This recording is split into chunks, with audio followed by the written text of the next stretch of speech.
thanks to the support as a channel member, FM Thomas. We could do without the Premier League title race being quite as close as it is this season because we're trying to focus on the Champions League, but I still think the Premier League is the more winnable of the two. We're playing big matches in both today. Specifically, we're playing away against Liverpool in the Premier League. That's a Liverpool who are down in 8th place and presumably regretting not giving me the job in the summer when they had the chance because we're still top of the league. And then we've got the second leg of our Champions League last 16 game against Lille. We beat them 2-0 in the first leg. So that should be most of the way towards job done against them. But we still have the odd game here and there. I mean, you saw one in the last episode where things don't quite go to plan. So I'd like to avoid any of those today. This is the team for the game against Liverpool. It's Restes in goal. A back four of Gosselin, Castro, Roivers and Angeli, Nielsen and Landu in midfield, Fur on the left, McRobbie on the right, and then Elatzi and Harley up front. Why is McRobbie showing us 2 stars? Oh, because he can't play midfield on that side. This is such an annoying FM26 thing because when we're out of possession, they drop back to be wide midfielders rather than wingers, and Jude McRobbie can't do that on that side. It makes his whole overall rating on the right wing worse than it should be, even though, yeah, it's a silly thing. We can cope though. Let's go and play against Liverpool and hopefully keep our title race going because top of the league, 10 games to go. These are the kind of games where we risk dropping points if things don't go our way. So fingers crossed, things will go our way and we are in good form as we have been pretty much all season. Really, we've been playing very, very well. We are certainly getting more solid at the back. Now we've got 2 proper world-class level fullbacks, Roivers and Castro obviously getting better all the time as well. I mean, that entire back four, I think Roivers is the oldest at 23. The 2 fullbacks are both 20. Castro, I think, has just turned 20. This could be the Blackburn back four for the next 10 years, easily. And then they could still leave and go on and have, some, maybe not Roivers, but the others could still go and have their Real Madrid, their Barcelona moments. Harley nearly opening the scoring 5 minutes in. It's a good save from the Liverpool goalkeeper to push it behind for the corner. And that is frustrating. The last time we played Liverpool, they had a very Football Manager style midfield. They now seem to be playing a different formation. Wirtz is much further forward than when they came to our place. And the other 2, I can't remember who they were, and not in the team anymore. I don't know if that means they've maybe got a new manager, which would be hilarious if after deciding not to hire me, they've had to replace Luis Enrique, I think, took over there. But they didn't offer me an interview again, and you think they probably would, because if anything, we've got even better. We've shown this year that last season wasn't a one-off fluke. Oh, Harley's hit the crossbar now. He's had 2 big chances to open the scoring in this game. He's not doing the Rob Harley's not a striker thing any good at all with misses like that. Goodness me. And his goal return this year has actually been the lowest we've had from him since that first season when he originally signed for us in the Championship, played the second half of the season up front on his own and didn't score a single goal.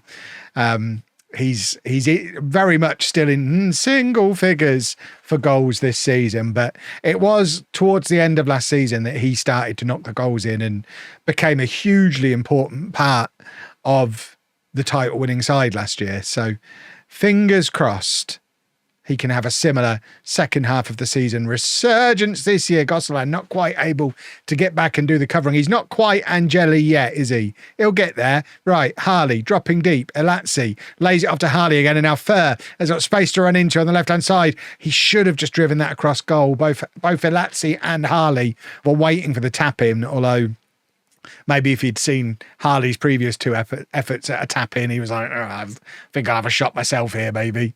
More likely to get myself a goal contribution if I score it myself than sliding it across goal to that guy who just isn't in good goal-scoring form at all. Right, we are in defensive mode again now as... I mean, that's an annoyingly good goal from Wirtz. We struggled against Liverpool in the last game we played against them, and we're struggling against them now. They're a mid-table team who seem to have our number, and you do occasionally get teams like this who just, I mean, that's taken a wicked deflection to take it past Restes, but they are a team who we are struggling against. Right, Harley with the long throw, looking for Angeli, can't find him, and now Fur trying to get things going and lays it off to Castro in the end. I think he decided he didn't want to run half the length of the pitch with the ball. He gets it back in a much more sensible position, lays it off to Gosselin. They're in the same space as each other. One of them needed to make a move there. In fact, Gosselin plays it across to Harley, and in typical Rob Harley fashion, the most difficult of the 3 chances he's had, he scores. Because that's what he does. And it ended up, I mean, his highlights package will be sensational. He doesn't score, but look at that turn. He has left that defender for dead. It's ridiculous. He doesn't score boring goals. And it's part of the frustration with him, but it is part of why we love him.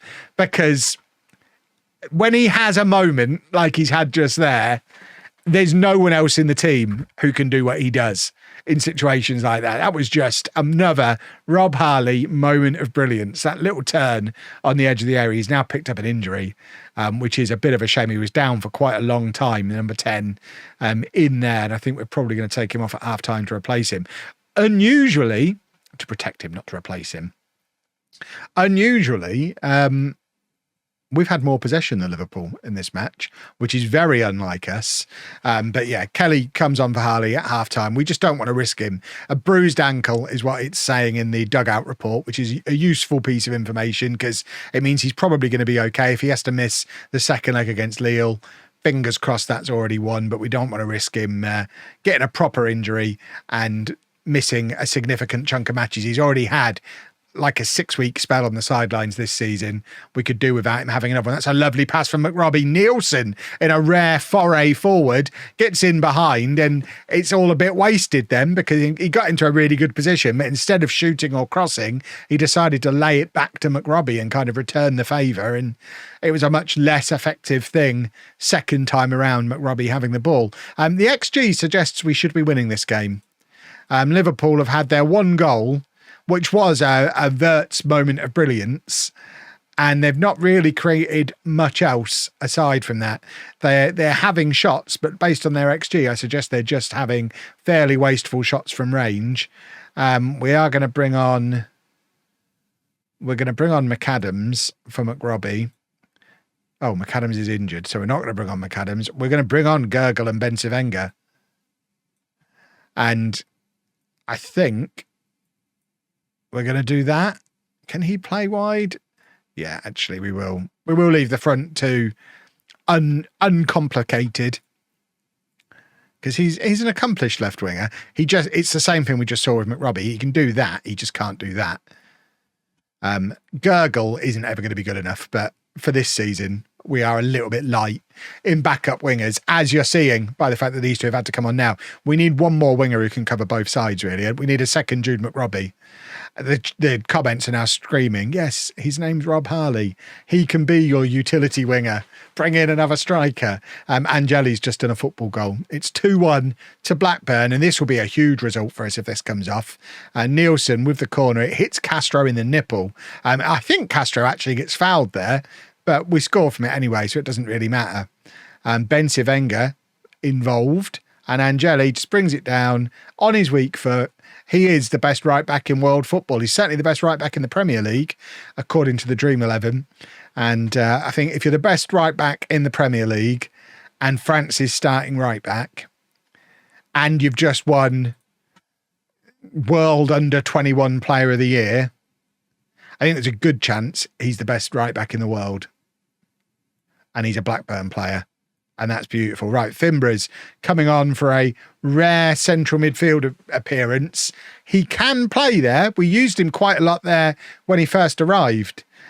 So he is able to do that job. And Nielsen is getting tired. And I think another weakness we've got in the squad, as well as wanting to upgrade the quality of the playmaker side of that double pivot, we don't have anyone else who can do what Nielsen does. So if Nielsen was to get injured, that would be a problem. It would probably end up being Fimbras who played there. So there's certainly still some gaps in the squad. That's annoying. I mean, that's just come from absolutely nowhere. Are we blaming Restes for this? Where's Gosselin? Is that him? Yeah. So he's covering at centre-back at the moment. Is that Roivers? No, that's Bensivenga coming all the way back there. Yeah, I don't know. That was an annoying way to drop 2 points at the end there. We should still be top of the league, but Man United have a game in hand. This title race is going to be interesting. Liverpool are entering the Conference League race with that result, which is just really frustrating. But now let's go and get the job done against Lille and book ourselves a spot in the quarterfinal of the Champions League. And in the end, Harley doesn't even have to miss the game against Lille. He is fit again immediately. And there's quite a few of our players still attracting interest. Someone's after Fer now as well. Barcelona want Fer. That might be a problem. Who wants Nielsen? Nobody. Good. Right. We're 2-0 up from the first leg. This is our home leg. This should be a formality. But as you've just seen against Liverpool, we are capable of a bit of a balls up here and there. We definitely have it in us. I think if we've talked before about me having some pretty ropey teams that have won Champions Leagues in the past. Tor immediately springs to mind a few years ago as the weakest team that's ever won the Premier League. I don't think this would be the Champions League. Sorry, I don't think this would be our weakest ever team to win the Champions League if we were to do it this year. Certainly, we've got a couple of world class. I mean, the two fullbacks are world class. Nielsen and LOSC are pretty close. Restes is France's goalkeeper. Fer's wanted by Barcelona. So we have got a lot of quality, but we also have a lot of gaps and not much of a squad. So I think it would have to be a very kind draw and some fortuitous moments and having a few key players avoid injuries and suspensions. Like if Nielsen or LOSC or either of the fullbacks or the goalkeeper were to pick up an injury or a suspension, then the wheels come off, I think. So for now, we just take it one game at a time. We don't look too far ahead about winning the Champions League. Let's get ourselves into the quarterfinal and see what kind of opposition we've got to face. We don't have a lot of experience of facing those really elite level clubs. We played Paris Saint-Germain earlier in the season in the league stage. We played Inter Milan. Obviously, we play the likes of Man City and Liverpool and Man United and struggle against them domestically. But we've not come up against a big Spanish team. We haven't had a Real Madrid or a Barcelona. We don't know how good they are. We haven't played. I mean, we've thumped Dortmund in the Conference League last year. We haven't played a Bayern Munich though. We haven't played. I mean, I guess we have played Inter earlier this season, so maybe Italy's fallen off. But yeah, we don't really know where we stand against Europe's elite. And that's what we want to find out on this Champions League run. We've won another corner here off the back of the first one. Are we going to get to see this one in the highlight as well? We are, which is promising. It's going to be Nielsen to hit the in-swinger, looking for that near post where Castro is there, but can't keep his header down. By the way, remember we have Big Castro, Little Castro. Little Castro, who's out on loan at Coventry in the Championship, has been in the last two Brazil squads. He's got like 15 caps for Brazil now. I don't really know what to do with Little Castro because we've looked at him 2 summers in a row to see if he's good enough to get in our team, and he just isn't. He's not as good as someone like Londo as a backup like utility defender. But Brazil keep playing him, even though he's playing in the Championship. So I don't know. Do we just go with, if Brazil say he's good, he's probably good, and get him in the squad? I guess we could probably try and cash in on him in the summer. Try and make some money on him and use it to reinvest where we need. Oh, McRobbie's hit the crossbar, hit the post, hit something wooden, that's for sure. Angeli plays it forward to McRobbie again, and now it's back with Angeli, who we talked an episode or two ago about potential future captains. And I said Nielsen. I'm now looking at Angeli thinking, it's probably him, isn't it? He's going to be the best player at the club, presumably, unless Nielsen goes on a similar trajectory. I mean, he's a year behind in terms of being at the club, I think. So maybe his trajectory will be as good as Angeli's, but Angeli's got better and better this season. Harley's there. Harley's done another goal. Rob Harley, 4 goals in the Champions League now this season. I mean, he's definitely good enough for this level. It's the level up. I mean, all due respect to Lille, it's not, we've never doubted his ability to score against this kind of tier of club. It's when we play the Man Cities and the Paris Saint-Germains, like the real top tier, it's when he goes missing. And I mean, we saw it against Liverpool with a couple of big misses in the last match. but he's certainly got it in him to, as we've said many times before, stat pad against the next tier down, and he'll continue to do it. He'll make a career out of it. I noticed the club that were interested in him were Valencia, and yeah, it's exactly the kind of level of club where he could go to a club like Valencia. If we do decide to move on from him, he could go to Valencia and be their star man for a decade and never trouble the England squad, never really convince a big club to come and spend big money on him, but he could get 15, 20 goals a year for Valencia and be a hero. And that's probably the kind of level he's at. And to be fair, Blackburn is probably the kind of level he would be at if we weren't so massively overperforming. I think he still goes down as one of the best signings in the history of the club. But yeah, we might just be on the cusp of outgrowing him, unless he's happy to be a backup across the front four, because he'd be ideal for that as a homegrown at club player. But we've seen before with Higgins and Tyjon that it's difficult to take a player who was previously like a key player. Harley's our captain still now. It's really hard to take a player who's previously been a key player and convince them to become a squad player, a rotation option. They just don't want to do it, even if they're homegrown at club. And it's annoying, but we can't risk, like, Harley will be a really senior, well-respected player. He's been the captain for like 3 years.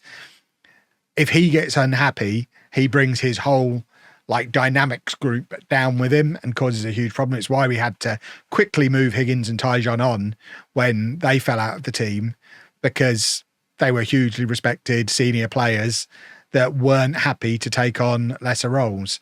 Unlike Mr. Tickle, who has been delighted to be a backup pretty much his entire career here. Elazzi trying to go past his man, can't get past him. He's got a second go at it though, and he does go past him. I don't know what the little back heel was for, but it's made the goal look even more spectacular. It's 10 from 10 in the Champions League for Elazzi, and he loves European football.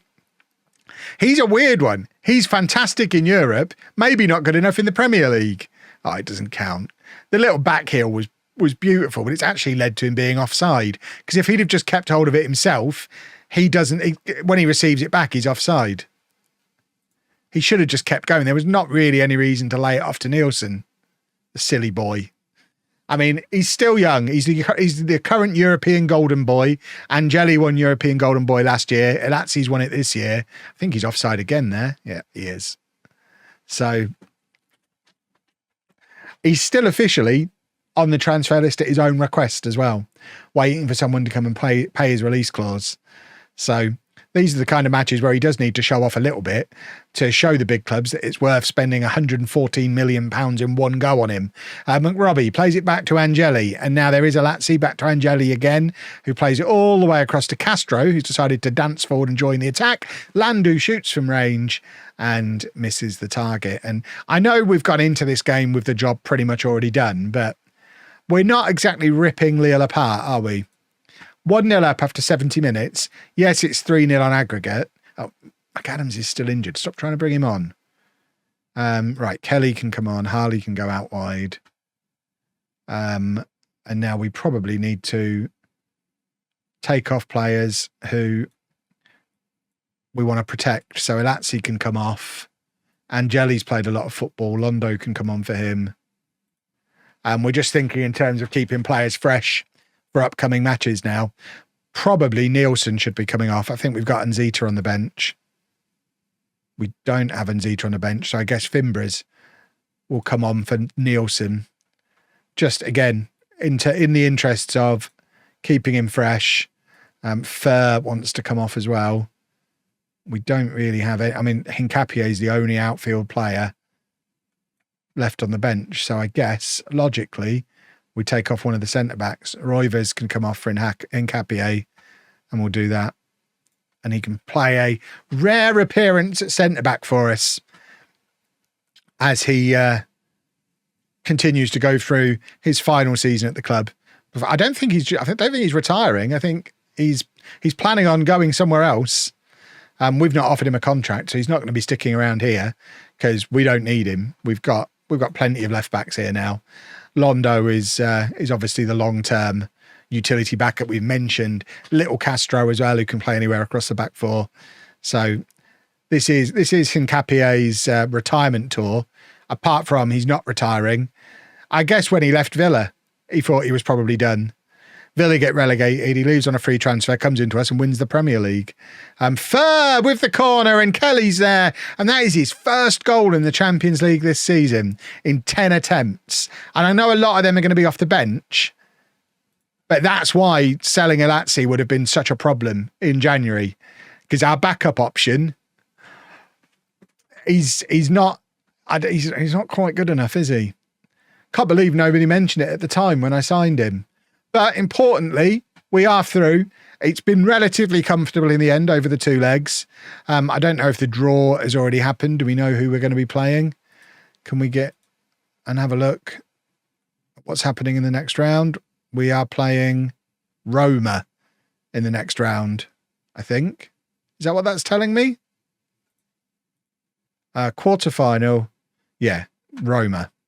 Away in the first leg is annoying.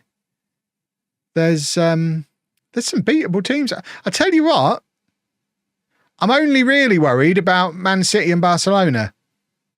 So surely we're not going to win the Champions League this year. If you've enjoyed that, please make sure you leave a nice big thumbs up on there for me. Subscribe to the channel for daily Football Manager videos. And thank you very much for watching.